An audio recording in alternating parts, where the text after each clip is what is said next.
पण हे पावित्र्याचं प्रतीक आहे, बुद्धिमत्तेचं प्रतीक आहे, सुसंस्कारांचं प्रतीक आहे। एखादा सुसंस्कारित ग्रहस्थ असला म्हणजे आपण म्हणतो हा धवल चारित्र्याचा आहे, तो कृष्ण चारित्र्याचा आहे, काळ्या चारित्र्याचा आहे असं आपण म्हणत नाही।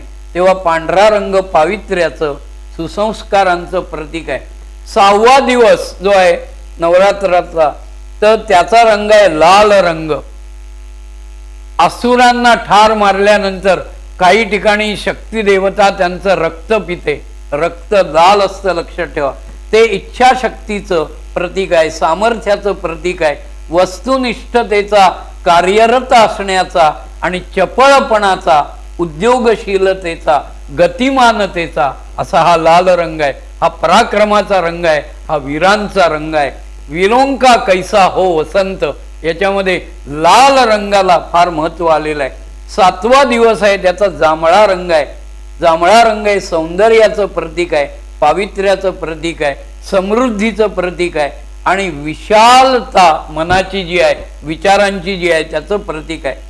8वा दिवस गुलाबी रंग आहे। या 8व्या दिवसाचा रंग गुलाबी आहे। गुलाबी रंग हा प्रेमाचं, पावित्र्याचं, आनंदाचं आणि समृद्धीचं प्रतीक आहे। आपण म्हणतो की प्रेमपत्र जी पाठवली जातात ती काळ्या कागदावर नव्हे तर गुलाबी पत्रावर प्रेमपत्र लिहिली जातात। तुम्हाला मी सांगतो की कमळाची पाकळी आहे, या कमळाच्या पाकळीवर शकुंतलेनं आपल्या करंगळीच्या नखानं आपलं पहिलं प्रेमपत्र दुष्यंताला लिहिलं, म्हणजे गुलाबी रंगानं लिहिलेलं गुलाबी प्रेमपत्र। तेव्हा गुलाबी रंग हा प्रेमाचा आहे, पावित्र्याचा आहे, आनंदाचा आहे आणि समृद्धीचा आहे। 9व्या दिवशीचा रंग भगवा आहे। भगवा रंग हा त्यागाचं प्रतीक आहे, हा विजयाचं प्रतीक आहे, संयमाचं प्रतीक आहे, विरक्तीचं प्रतीक आहे।